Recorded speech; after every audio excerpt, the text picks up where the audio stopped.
You got it to work on the first time. I'm so impressed. I want the audience to know that you made a really upsetting noise when I plugged in the microphone. You made a very sick moan. You know, this is the workplace harassment I have to deal with on a daily basis. Harassment. No, that's our friend who's in the band. No, the word is harassment. Harassment. Harass is something she sits on. You've got to be fucking kidding me. That cannot harassment. Harassment? Yes. That sounds like something an attorney would Just say. ask Fred. It's harassment. He also thinks it's aluminium, which is bullshit. You can't just throw another I in there for fun. No, there's no... Aluminum. They say aluminium. They add an extra I before the last UM. But they also say lorry and trolley and... Himalayas. And, you know, Bob's your uncle, Fanny's your aunt, shit like that. I'm gonna tell on myself. When I was in college and I took a geography course, Was that before or after Vasco da Gama? I was a freshman in college, and I was taking a geography course. I don't remember why. It was one of my requirements. You know, it checked off a box, whatever. Yeah. Don't wave at me. So I was sitting there, and it was being taught by a British, like, he wasn't even professor. Maybe he was adjunct professor, maybe. He wasn't a TA. He was somewhere in the middle. Anyway, not the point. British man. Yeah. And so he was the first person I ever heard say Himalayas. I knew what he was talking about because I was just like, okay, like that's... It took me a second. I was like, wait, okay. That's upsetting. But then he used the word Hispaniola. And at the time, I didn't know I knew what the Dominican Republic was. I knew what Haiti was. I didn't know collectively they were called, the island was Hispaniola. And so I was like, is this man making up a fictitious place? He starts talking about going to Formosa. We weren't using a textbook. Like, so he was just, you know, putting things on PowerPoints and talking about shit. And I'm like, is there a real place called Hispaniola? So I left class that day after like a full lecture of like, where the fuck is he talking about? And I looked it up and I was like, oh, I just didn't know that the island itself had its own name. Right. But I thought it was like a British thing. But anyway, sorry. No, I think that's interesting. Well, no, I was telling on myself because I was dumb for a little while because I was like, what is this? I've never heard of this. Well, people still use the term Burma, even though you're supposed to say Myanmar. Which is, I don't know why. And then they also use, wasn't there one for Ceylon for Sri Lanka? Because that's where, all these terms are used in like gemstones and other like cultural things, like Ceylon sapphires and, you know, Burmese pythons. Right. Well, yeah, but Burma changed to Myanmar, however you say Istanbul becomes Constantinople. But that happened in our lifetime. Like, that was semi-recent. Yeah. Someone's going to make a remix of that song, by the way. We're not saying USSR. Like, you and I are not that old. You mean like the books when I grew up because they were too fucking cheap to change out the textbooks and the maps? You know what? When my grandfather died, when my dad's dad died, we were going through his house, and I found his old college textbooks. Yeah. When my grandfather went to college, yeah, there was a history book. The last chapter was called The Great War. What was it talking about? World War I. Oh my god! Because World War II had not happened yet. Oh my god!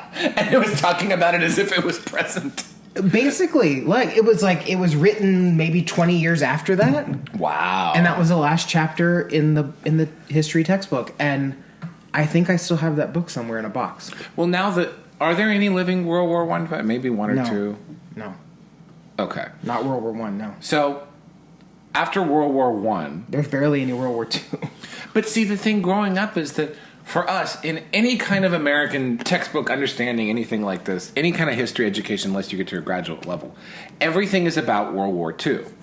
Right. However, there's a generation of Americans not that long ago to where World War II was, like, recent, and World War I was the Great War. Like, that was considered... Because it was a total conflict. And World War I redefined... what war was. Right. and the idea of it being, I mean, it's almost like it's forgotten now. Although is there a World War One memorial in D.C. now? I think there is. There's that thing with the fountain with the colonnade, but I think that's a World War II memorial. I don't know. A World War III memorial. It's just one of Zelensky's T-shirts.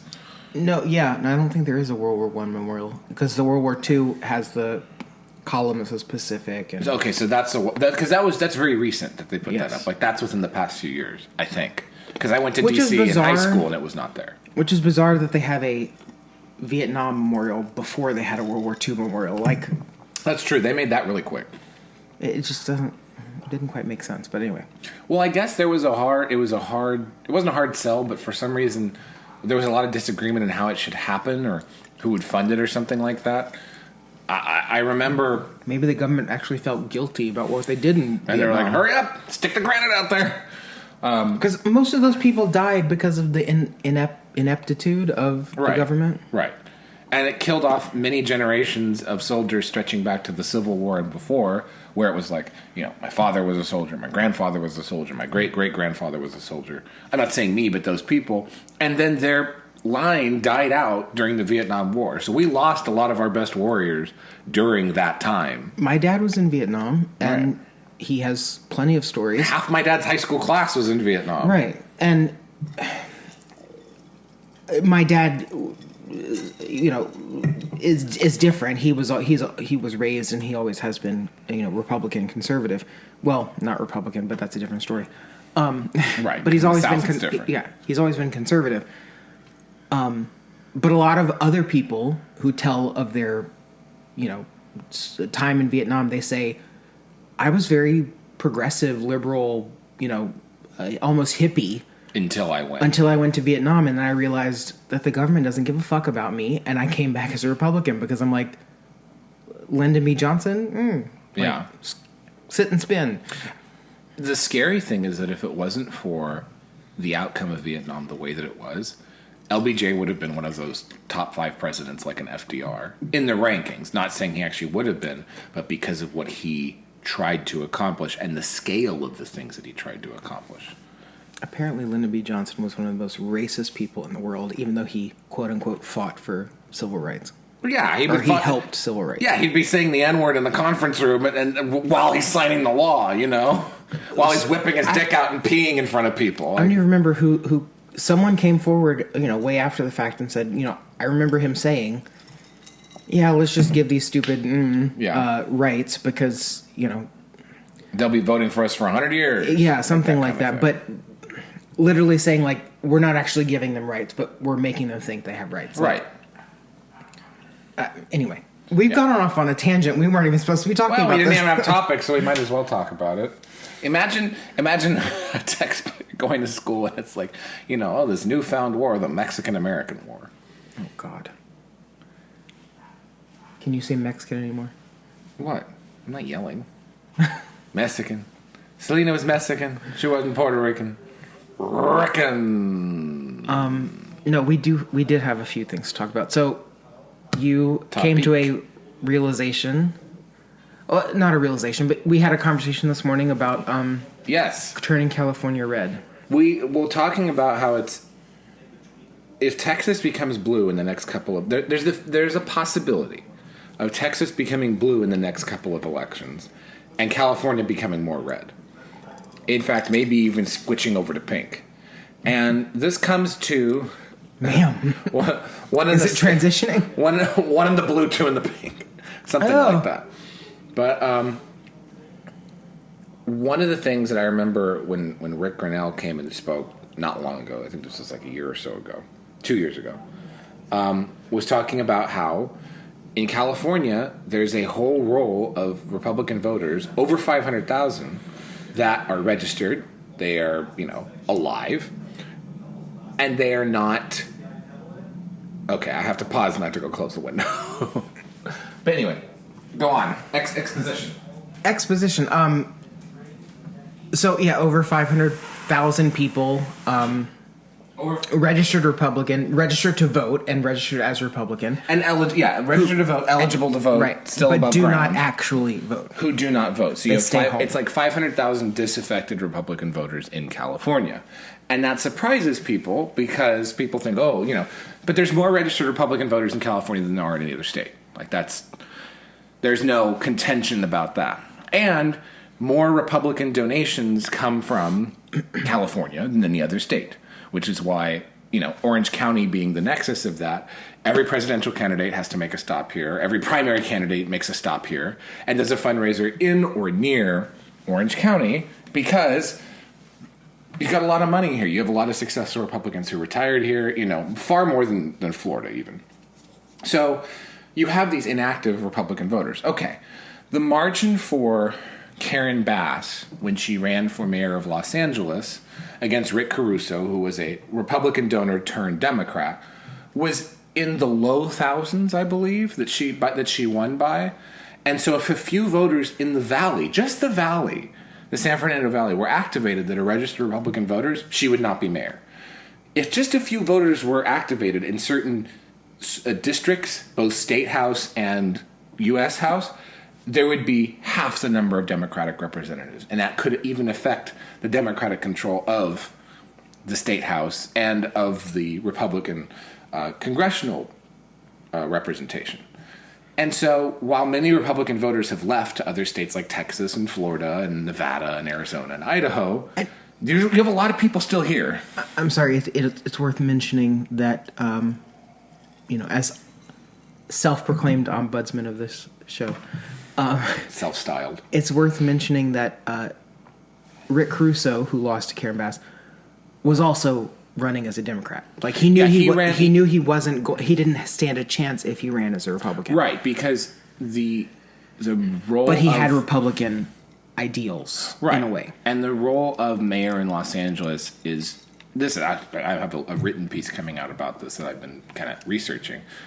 There's been a mayor of Los Angeles since the Constitution of the United States was written, when it was both a Spanish territory, then a Mexican territory, then everything like that. Like, it's been a continuously occupied role since the 1780s. It's one of the oldest governmental roles in the country, and definitely the oldest in the West, second to San Jose, which was established 2 or 3 years earlier. So San Jose and Los Angeles. Santa Fe? I believe so. Because Santa Fe is one of the oldest. Santa Fe is one of the oldest inhabited places in the country. Yeah, to the Anasazi back in the mid 1500s. Well, no, but it was settled, quote unquote, settled by missionaries. Right. But I guess maybe they didn't have a government. Yeah. Because that was one of the things with the Spanish system is when there were these sort of ranches and they really got into the the missions being built in California starting in and around the 1770s, so 1776 Declaration of Independence. The missions, 21 missions being built into California up until the early 1800s. What? Why are you laughing? Ken Lana read another song called 21 Missions. It took 21 missions for me to get to find one standing, but finally I did confession.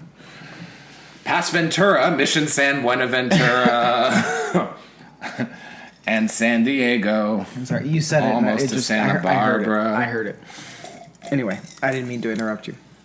Yes, I did. And you can find me at Soledad. Oh my God! I think that would be a great song. She should go. I apologize for his. That's going to be her new. Well, I'm not a good singist. What can I say? This is not open mic night. It's a very closed mic night.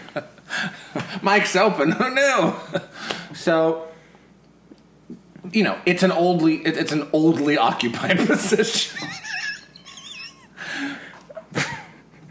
It's an oldly occupied position. Okay. So just as that's a the verbiage. factoid. That's the verbiage you want to stick with. Well, I'm saying it's oldly. We're looking into it very strongly. Okay. Have you ever looked into something strongly? I'm looking into it very strongly. Don't look into it weakly. Look into it strongly. I think that was a Margaret Thatcher quote. But for the first time in history, it's a black woman of color. Great. Getting back to registered Republicans, though, in California has more registered Republicans than anywhere in the country. So Grinnell's thesis is, if a percentage of those people, not even all of those people, like if even half those people turned out to vote, you would see very different results in California school board races, local election races, mayoral, city council, district races, because in California, ballot initiatives still bring people out. Now, California voted yes on Prop 8, which was against establishing gay marriage in 2008. This is not that long ago. California voted for Prop 187, ending any welfare benefits for illegal immigrants in like the 90s. Like, California has a history of voting in a very conservative way when it comes to these kinds of social issues. And you know what? What? It just dawned on me because I didn't put this together until you just said it. What? It makes sense that they got so many signatures for the recall of Gavin Newsom. Yes. But no one turned out to vote. Right, because the candidates, unfortunately, were not enough to... It was like 5 million signatures and 3 million votes. Something like that. But... That's a big... If you got 5 million signatures anywhere else in the United States, you'd have a new president. Right, that means you hate this person, but why did they stay home? Right. Like, this gets to the bigger question because they were Rick scared. Grinnell has a thesis of we could do this, but how do we get it done, and what is keeping them from getting out to vote? And it's a dicey legacy because some people say, well, social conservatives don't win in California. And there's a lot of things to go to that, like Reagan voting on the gay teacher bill when he was governor of California. But then there's evidence against that when it comes to the Prop 8, things like that, because you have some the largest Christian churches in the country are in California, like Calvary and that Saddleback one that's out there, with tens and tens of that, like 80,000 members that go to that and can sway an initiative one way or another. So you have you have these Mexican populations, Asian populations, and white Christian populations, and Ebenezer Baptist style black populations who will vote for those kinds of things. So people think of California as this like, oh, it's laid back and this and that, and there is a very libertarian independent streak, but you also have an enormous number of people of faith here that would even make someone from Arkansas Blanche. I'm not Blanche, I'm Dorothy. And that affects the voting. Yeah. Which is why there's so many Californians that are so disenfranchised when you have a Democratic governor, liberal Democratic governor, a liberal Democratic, lieutenant governor, but is Greek that, bitch. So, but you're getting to my question though. Is that what keeps them home? Is it the idea that California is just always and will always be a blue state, that they just say, well, my vote doesn't count anyway, yes. and so they stay home? My whole life I've heard from people that my vote doesn't count. Or is it there's no one that I'm excited to vote for, so I'm just not going to vote? There's also that, because, okay, Larry Elder, who is one of the most popular radio hosts in Southern California, and I think he had a national show too, well known on Fox News all the time, ran for governor against our dear Caitlyn Jenner, but it was kind of like a scrambled primary thing where anybody can run and it's whatever you get. I mean, we could have... He also got into it very late in the game. Yes, he got into it extremely 6 late. weeks before voting starts. Right. That's insane. Like, you can't run a campaign You're in not 6 going to weeks. win something like that. But he still got millions and millions of votes. He should have gotten more, but he was being scared by Gavin Newsom and other people like that you have a religious extremist running on the ballot, and this is not going to be something you want. He's going to criminalize women who get abortions. He's going to lock them in jail. All this shit. When he really came from a platform of, look, crime is at its highest, homelessness is at its highest, and the state looks like shit. Let's fix this. Like, that should be a very unifying message, because in a lot of ways it's true.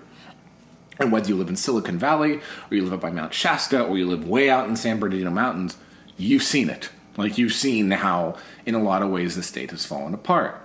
But there's still a lot of Republican voters here. So what do you have to do to motivate them to vote?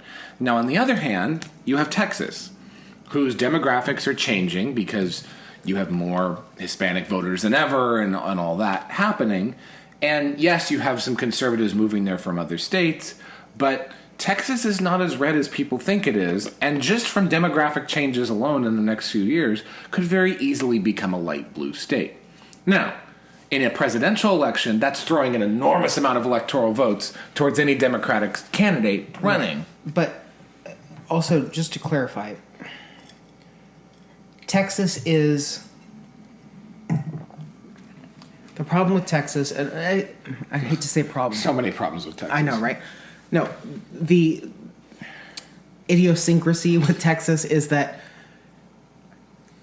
the big cities, like any other big city, goes blue. Right. Like any big city in this country goes blue. That's how it is. Austin, Houston, Dallas. But Texas has enough non-big cities to offset, the big cities. The populations of like Austin, Houston, Dallas can be offset by. We're not big enough to overpower the rest of the Midland, of the state. McAllen, Grapevine, Woodlands. We're getting to the point where, as people move into those cities, and they're not as, they're still somewhat liberals. Like some of the people from California, for Texas standards, are liberal, right? Like they're turning Austin into Silver Lake. Like, let's be honest. But my point is, we're now overwhelming the cities, the big cities of Texas, right?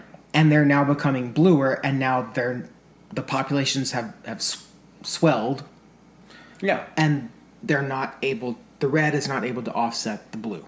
So we're turning purple/blue. Well, and let's be fair. Texas has, in the same time when California had Republican governors, Texas had conservative Democrat, like Ann Richards, who is today would be considered a right-wing extremist, but was still a Democrat and was still, Yeah, Texas and Louisiana have that tradition. And it's a weird idiosyncrasy where you have a gun-toting, bull-riding woman running for governor as a Democrat. But it's really weird. I'm sorry, just as a slight aside. As far as I know, Alabama, Mississippi have been red, but Republican red. Right. Louisiana and Texas... They're more alike than they are different. Louisiana and Texas have been more Democrat, but red. Like, correct. Conservative, but conservative Democrats. Right. And that's why in Louisiana, even still as of today, there are the registered voters Democrat registered voters outweigh Republicans immensely, like probably 3-1. Right. But it's still a red state because those Democrats vote red. They vote Republican because they're too lazy to change their status. They will live and die Democrat, but they will never use a pronoun. That's a very good kind of test for what kind of Democrat is this. Will they use someone's pronouns? Yes, no. Like, that's a very easy way to suss things out. But they're also pro-gun Democrats. Like, right. They're Democrat in name only. They're dinos. They're dinos. That's true. But then you have other idiosyncrasies that people don't talk about where, okay, you have that faggot governor in Utah, that Spencer's Cox. Very Republican state. Probably the most Republican state is Utah. But he will vote liberal in a lot of social ways where you're like, wait a second, why are you letting in refugees? Why are you doing this stuff that would not be considered a traditional Republican position? And you see these people in the Montana State House and Wyoming. You have Liz Cheney, for God's sake. And these people coming from reddest of the red states, but she still got elected and got, because of her name. But still, that's why it's like there's still these weird outliers that you have happening. Now in West Virginia, which you would consider to be a deep red state, they've had a Democratic senator forever.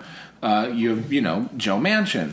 Now Jim Justice, who is the governor and also the wealthiest man in West Virginia and is beloved, is running and filed paperwork, because I think he's terming out as governor, filed paperwork to run for that seat. He will probably win. We'll see. And so you will finally have a Republican senator from West Virginia. But then Joe Manchin has to do this weird conservative act, the same way as John Tester in Montana.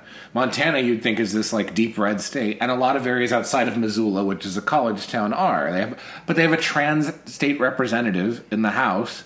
I'm sorry, where? Montana. They have a tranny, that one that's been doing the big, the big song and dance, and got kicked out, or whatever, or censured. But wait, are we talking about the same person in Montana? This one was just this week. I saw some story of a trans state legislator tried to sneak through in a piece of legislation that maps, right? Pedophiles are considered a sexual orientation. That's probably it. Okay. But so you have that in Montana. And so you have Tester, who, again, pro-gun, pro-everything like that, but still is a Democrat. So you have these weird sort of intonations that happen. And a lot of it is because the major parties have failed so much, you know? So, yeah, we're back to the question of, this is maybe a worthwhile effort or worthwhile endeavor. Yeah. Is it feasible, and can we figure out why these people don't vote? Well, somehow Democrats never have an issue with turnout. And to be fair, to play devil's advocate, is what's happening in California the same thing as what happened in Louisiana, where they're Republican in name only? It was the opposite. But they will vote for liberal causes. Right, they were Democrats in name only in Louisiana. They're Republicans in name only in California, but they're not voting at all, is what Rick Grinnell says. But would they vote for the Democrats? Well, that's the thing that Ann Coulter was talking about in this week's column, which is basically talking about how, okay, you got Roe versus Wade overturned. Yay, this is the biggest pro-life accomplishment of the past 50 plus years. Congratulations. And it's come at a cost. Because now it's gone back to the states, but you have some people who are saying, some people on the right who are saying, oh, we need a national abortion ban, which is a loser. Like, it's a loser. All the polls, everything like that, it's a loser. And then different states, at 15 weeks. Now it's 6 weeks in Florida. That itself could probably kill any DeSantis. That and the Social Security thing will kill any DeSantis presidential ambitions.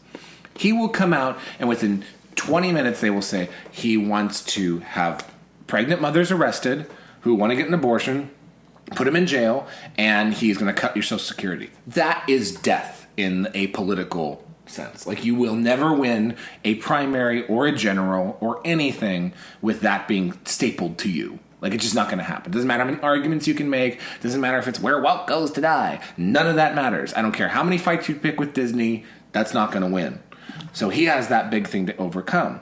But any candidate on the right who has ever talked about any kind of abortion with no exceptions, no exceptions for limiting abortion, anything like that, right, it's always a loser. They always lose. Every single time. Murdoch, Aiken, it's just not a winner in any state in the country. It can be a very conservative state. It just doesn't win because the left will always take that and make the argument of, oh, you want to put women in jail? You want to limit women's rights? That's how bad it's become.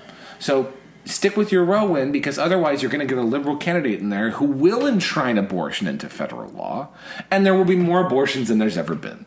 Like, that's going to be the outcome from what you want to do. And pro-lifers, God love them, need to learn this because they're not playing the game right to get the outcome that they want. But I want to highlight the fact, to our vast number of listeners here. The Supreme Court decision only said that was not our jurisdiction. Right. That was not our job to decide this. Yes, this is a state issue. The overturning of that court, the overturning of that precedent was just them saying this court should not have stepped in and made that decision because it is not our job. Correct. That is the job of the Congress. Right. That is the job of the legislature. It's a legislative job. Which is why if there's even a razor-thin Democrat majority, they will pass abortion. But for too long, the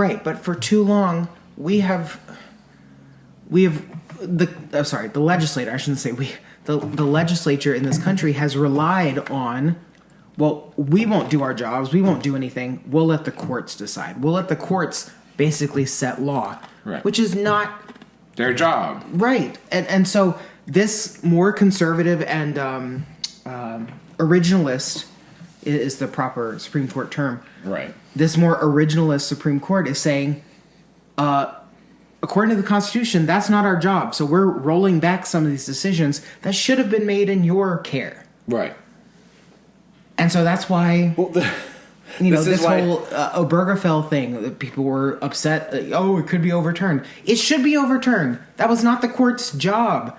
That's the legislature's job. And now they're, touting the Biden, in his administration we passed gay marriage. But that's not true. We all know that. Like, we know that intricacies and of the that Obergefell bill. thing happened because during the Clinton administration, when Hawaii passed gay marriage and Massachusetts passed gay marriage, they basically kicked the can down the road and said, okay, well, some states will do this and some states won't. Well, does that mean if you travel from Honolulu to Cheyenne that your marriage is no longer valid? Oh, okay. Well, we have to have some kind of national standard. It became state versus state. Right, and that's what the Biden administration the legislature under the Biden administration has accomplished. They've now said, if Obergefell is overturned and you're married in Massachusetts, they have to acknowledge it in Alabama. Right. But Alabama doesn't have to grant a marriage to a gay couple. Right.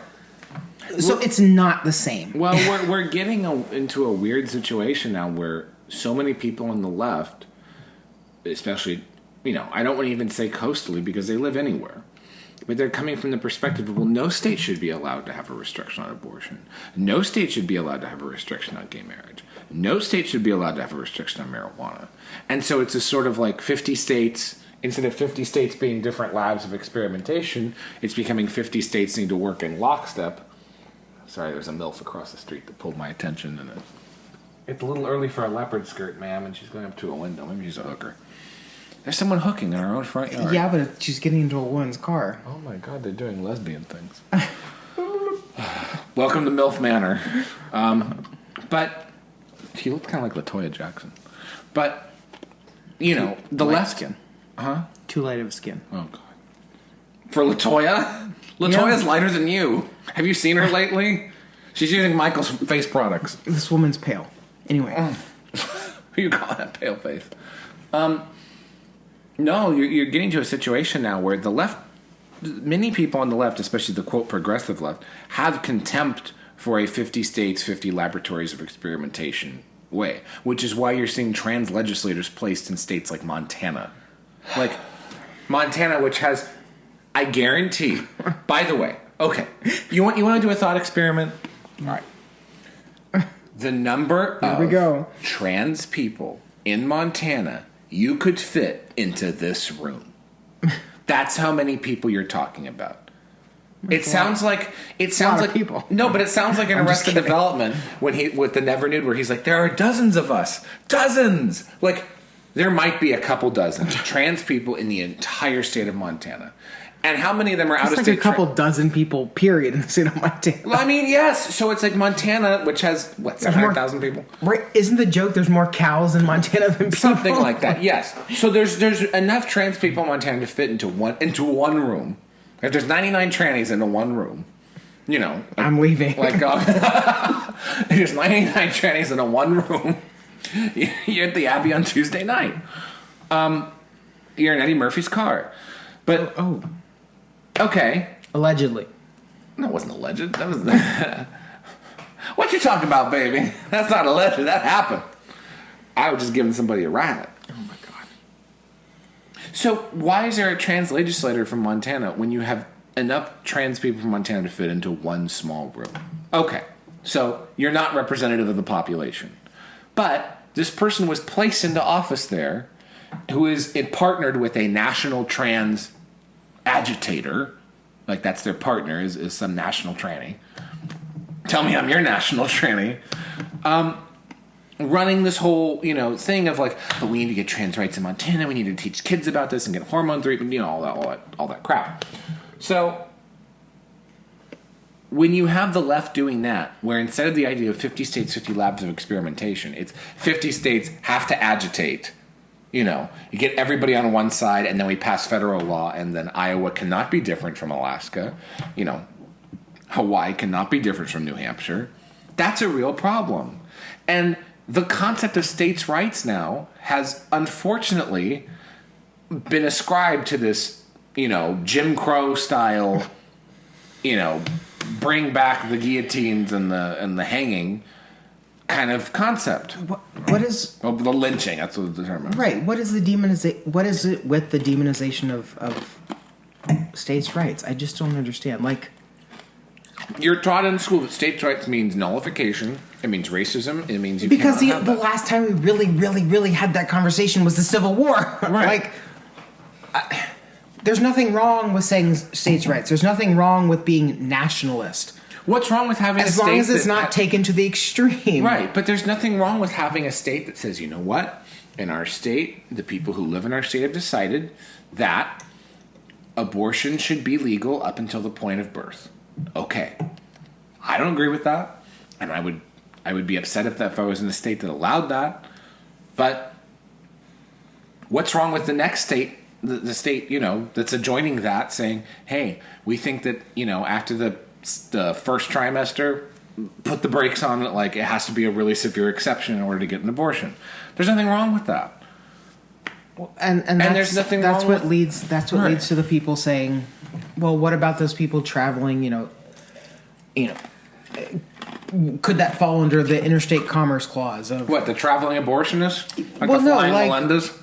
If I lived within, an hour's drive of the next state and they allowed abortions but mine did not, can I travel across the state line and get an abortion? Like only Idaho says no. I have to give them credit for that. But my point is, it begs that question, and it becomes, legal issues, and right. that's when I guess the Supreme Court or any other court could step in and make a decision. But if you're going to do all this, there's no point to having a state legislature or even a state government. A state just becomes a district in the larger government. Yeah. Well, yeah. You're creating this Hunger Games style scenario where the larger government says, okay, now Nevada, we'll decide what you have as gun policy. We'll decide how you tax your citizens with things like that. We'll decide your land use, grants and water use rights. But to put a nail in this conversation, in the coffin of this conversation, I am tired of the term states' rights being linked to racism. Yeah. I'm tired of the term nationalist or nationalism also being tied to race. Being tied, well, not only to racism, but fascism. Right. Like, you're all of a sudden a Nazi if you're a nationalist. Right. These two things have the potential to have good outcomes. They have been taken to the extreme and have had negative outcomes, but we should not let the past. We should learn from the past and not let it taint words that we use today. And by the way, if you want to go to Europe and you talk about this in different countries and you go to the Netherlands and you say, oh, we want you to have the Italian wage or something like that, or vice versa, or things like that, they'll tell you to go fuck yourselves. Everyone's excited about Europe until you start affecting people's money. Like, everyone's excited about the whole idea of, oh, we can, we don't even have to show our passport. We can get on a train and everything like this. Until you start talking about, yeah, well, do you want to bring in more refugees? Because this country does, and this, Spain allows them. Like, excuse me? Like, no, fuck yourselves. You can't do that. Or, we all have to get on one time zone, or we have to get, Well, and nationalism stops as soon as an inconvenience happens. What's it called? Globalism. Globalism stops when an inconvenience happens. Yeah. Then it's all nationalism. Exactly. Anyway. In the same way that federalism stops when an inconvenience happens. In the last 100 measures here, because we tell time in measures. What is this, a surprise symphony? We were also talking about conservative influencers earlier, and we've talked about this in the past, but beat these whores to death. It's worth bringing up again because things have resurfaced, and again, we're not going to get into specifics. Well, but I think that's a very good, interesting you've raised. We kind of had a breakthrough this morning, coffee fueled. We were talking about this, and I said, you know what? There's two kinds of people on the right. And the left too. I'm sure other sides all have this, but we have our experiences. More on the right, and I know some of these people. Right. There's the photo people. You see them in the pictures. You see them in events. You see them at galas. You see them in their little outfits. You see them here. You see them there. And there's the people who actually do shit, which is a very small group of people. There's a very small group of people who are actually there getting people elected to school boards, getting people, actually at signing up voters, going door to door, like, a giant-ass raven outside. Nevermore.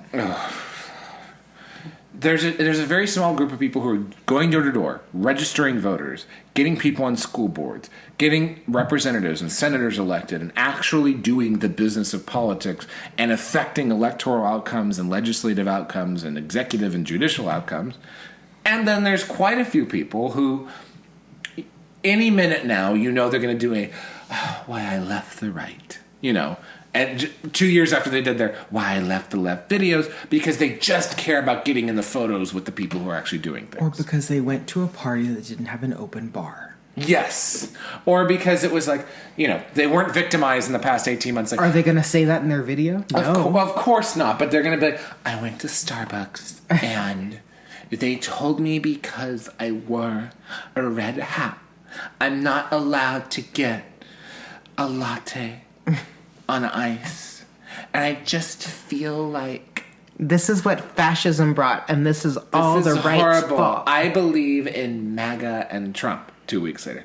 I believe in freedom and progressive ideals. These people have no morals. Their morals is getting followers. That's their morals. So there is a group of people like this. Their moral compass is dependent on where their fawning is coming from. Right. And so I guarantee, if you actually push them on a political position, the only thing that they care about is, well, I shouldn't pay so many taxes. Like, that's too much. And that's it. That's all that they care about. Which, you brought up a good point, and I got to pat myself on the back a little bit. When I actually wrote an article that detailed, maybe if you're conservative, act like it in the bedroom. Close your legs. For at least a few weeks until this monkeypox thing blows over. Right. So I wrote that back in almost a year ago. It was like last summer. Yeah, it was summer of 2022. Yeah, late summer. When the monkeypox thing. Because it was right after Pride, and everyone's like, "Oh, what is happening?" So I just made the cogent argument that if you know that it's transmitted during sex, mostly, maybe stop having sex. With random partners. With random people. Like, maybe go steady for a little bit. Maybe jerk off. Maybe just don't go to a 12-hole orgy. Or just for 1 weekend. Don't listen to me. Don't listen to me and get your anal lesions. I don't care. It's no skin off my asshole. But seriously, like, if you're going to say you're conservative and you're gay, then maybe act like it. Don't open, your hole to every Tom, Dick, and Harry that passes by. Or Tom that has a hairy dick. Whatever. You're on a roll. I can't even say anything. But anyway, I wrote that piece, and I got such flack and such pushback on it. I honestly think that was your most angrily received piece by gay conservatives. These gay, quote, conservatives said, you're policing me, blah, blah, blah. Like, but how dare you? Like, we're supposed to be the party of personal freedom. Like, what's wrong with you? No, that's libertarianism. Exactly. That's not conservatism. Exactly, but they were like, I don't feel like you should be talking about my choices. Like, you sound like the left.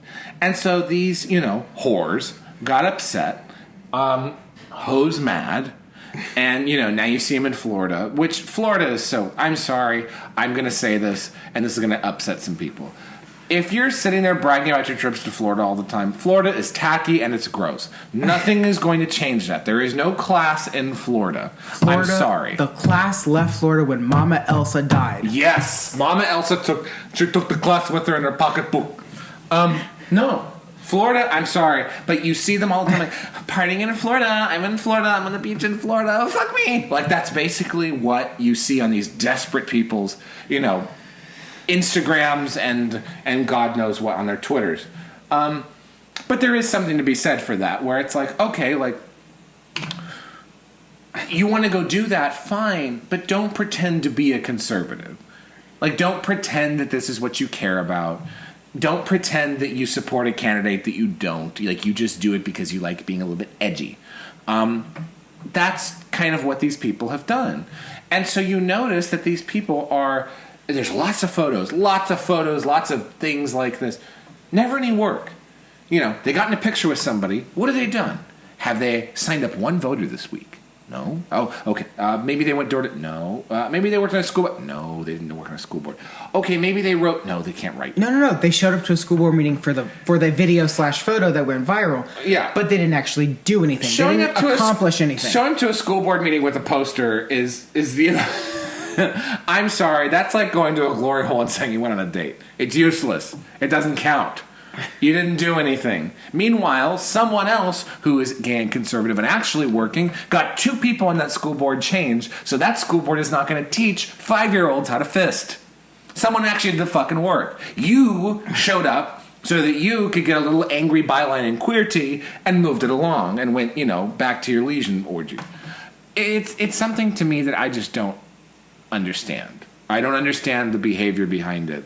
And it's a small coterie of people, and just as easily you can see them be like, why I left the right, But they get the clicks, they get the attention, whereas people who are actually doing the work don't get as much attention. Well, I'm going to say it. I'm going to say why they did it. Because they get the clicks and the attention because straight people watch that and they're like, oh, I have a gay friend because this gay person said something that I agree with, and so I feel comfortable supporting them. In the same way that some of these conservative black influencers and conservative black gay influencers get a bunch of clicks and attention, but literally do not believe what they're saying. Like, do not whatsoever. And take away the spotlight from people who actually do fucking work. Like, Alveda King does the fucking work. Like, she has been committed to the pro-life cause forever. Like, she has been to abortion clinics. She has gotten, she has saved mothers from choosing abortion and gotten children adopted. A lot of people our age do not know who that is. No, they don't know who Alveda King is. Because she's not on the Twitter. No, she has a cooking show on Fox. But that's the difference. Like, the difference between, and you know what it is? I think here's what actually happens. If you ask someone, like an Alveda King, who they are and what they do, she would say, I'm a mother, I'm a grandmother. I help women who are going through abortion or considering abortion. I make sure that their kids are adopted. I work with churches. I do volunteer work. I get food banks, meal, everything like this. Okay, these are things you do. If you asked her, what she wouldn't say, I'm a black conservative. That's not her first thing that she says. So this is a good warning sign. Anyone who says their identity plus conservative, keep a special eye out on those people, because unfortunately their personalities are not good enough and what they do is not interesting enough to warrant any further investigation beyond that. But if you see someone like America's favorite gay, I'm sorry everyone, you found someone who doesn't do shit. Congratulations. Scott Pressler does not say I'm America's favorite gay conservative. He goes up and shows up and signs up actual voters faster than, Big Rana does sitting in her office eating bonbons. So that's what it comes down to. But not like I have any strong opinions about it. What can I say? Clearly. But there needs to be more people doing the legwork. Well, there needs to be a classification system for these people. Like, there needs to be like an Audubon guide to these. Because I feel like people I know who are 0% political, other than they might be a little bit conservative, send me some of these people, and I'm like, I don't want to go through a 20-minute discussion explaining why this person's a fucking con, but I'm glad that you found someone who supports, or at least appears to support. Like, they're like the Black Rifle Coffee Company. It's like, they're like, oh, look, they put an American flag on their shirts, and they pretend to be, they're pro-gun and military. And then the second thing, they're like, I don't like our fucking customers. They're not the people that we want. We don't want those kinds of people supporting us. They're really bad. And, like and subscribe. Those are the people that you want to avoid. So, I don't know. So don't avoid us. Keep listening. I would never say I'm a gay conservative. Because first of all, I'm neither of those things. Second of all, God forbid you pigeonhole me like that. Third of all, that's just disgusting. I have so much more to offer than that. I'm a dancer. I haven't seen it. A singer. A lover. A bitch. A child and a mother. We heard before I'm a gay conservative. If anyone calls me a gay conservative, or ever, like, okay, if I get hit by the Goodyear blimp, I'm putting it in your obituary. If you put, I will haunt you for the rest of your life and anyone who knows you's life. If you ever called me that, that's the meanest thing anyone could ever say to me. He was the gayest conservative ever. I would rather have somebody call me like an avowed liberal than a gay conservative. I would rather have somebody call me like a murderer than a gay conservative. A tranny murderer. I would rather have somebody call me like an alcoholic than a gay conservative. I would be so embarrassed to be called that. It's an embarrassing thing. But anyway. I would rather be called Polish than a gay conservative. I'm not even Polish. Joanna Krupp is shaking. She's going through withdrawals. Krupa, I hardly knew her. Oh, God. Anyway, to save you all from any more of this insanity, we'll be back next time. All right. Go fuck yourself. Fuck yourselves. I need something once in a while.